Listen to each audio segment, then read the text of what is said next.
waa barnaamijka ogaal. Waa anigoo ah Ubax Ina Suldaan iyo soo saaraha barnaamijka Maxamed Shooki.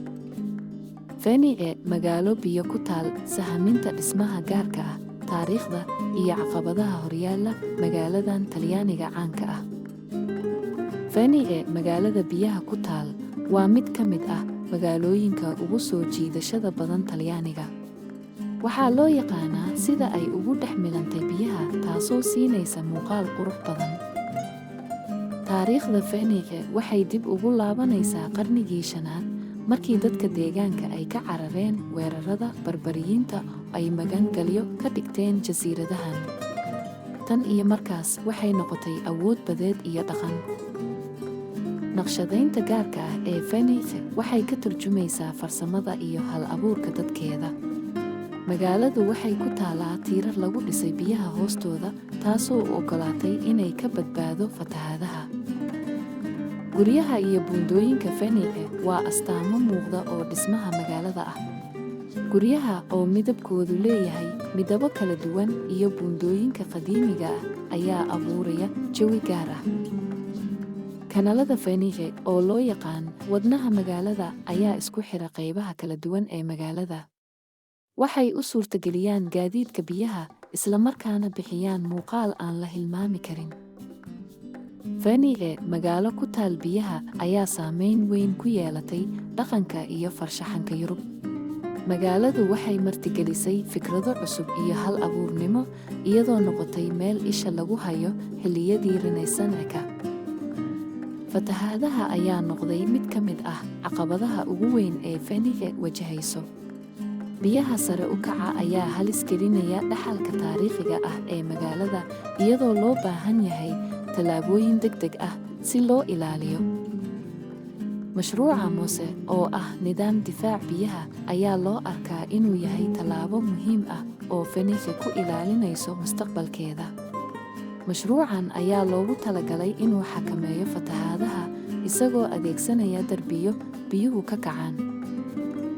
Dalxiiska iyo dhaqaalaha Feni ayaa si dhow isugu xiran. Inkastoo dalxiisku uu yahay il dhaqaale oo muhiim ah, haddana wuxuu keenaa caqabado la xiriira ciriiriga iyo saamaynta deegaanka. Muranka dhulka hoostiisa ee Feni wuxuu sii xoojiyaa dhibaatooyinka fatahaadaha. Dhulka oo hoos u dhacaya iyo biyaha oo kor u kaca ayaa abuuraya xaalad halis ah, taas oo u baahan in si dhaqso leh wax looga qabto. Dhaqanka iyo ciidaha Feni waxay si gaar ah u taabtaan qalbiyada dadka. Carnifalka Feni oo caan ku ah maskarooyinkiisa quruxda badan iyo dharka midabada leh waa munaasabad si weyn loogu damaashaado magaalada, isagoo soo jiita kumanaan dalxiisayaal ah sanad walba si ay uga qayb galaan xafladaha aan la ilaawi karin ee quruxda badan. Dhaxalka UNESCO ee Feni waa markhaati cad oo ku saabsan muhiimadda taariikheed iyo dhaqameed ee magaaladan biyaha ku taal. Aqoonsiga caalamiga ah ee Feni wuxuu xaqiijinayaa inay tahay mid ka mid ah dhaxalka ugu qiimaha badan ee bini'aadamku leeyahay, isagoo muujinaya quruxda iyo hal-abuurka aan la midka ahayn ee magaaladan. Isbeddelka Feni wuxuu muujinayaa isku dhafka xiisaha leh ee qadiimiga ah iyo casriga cusub. Magaalada waxay si xirfad leh u ilaalisaa dhaxalkeeda taariikhi ah, iyadoo isla markaasna si tartiib ah ugu dhex daraysa casriyeyn iyo horumar, taasoo ka dhigaysa inay noqoto mid ka mid ah magaalooyinka ugu soo jiidashada badan Yurub. Farshaxanka iyo naqshadaynta gudaha Feni waxay soo bandhigaan xirfadda iyo hal-abuurka aan la koobi karin ee magaalada.